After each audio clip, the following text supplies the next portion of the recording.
рукаве и перчатки в карманах. Шепчут, подожди до утра, до утра. Но странный стук зовет дорогу. Может сердце, а может стук в двери. И когда я вернусь на пороге, я скажу одно лишь слово тебе.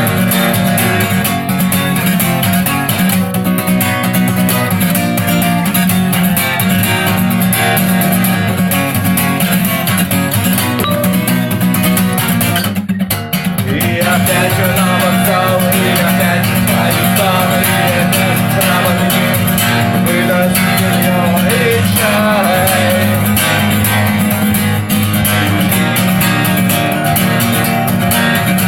И опять не уснул, и опять сквозь грохот колес мне послышится слово: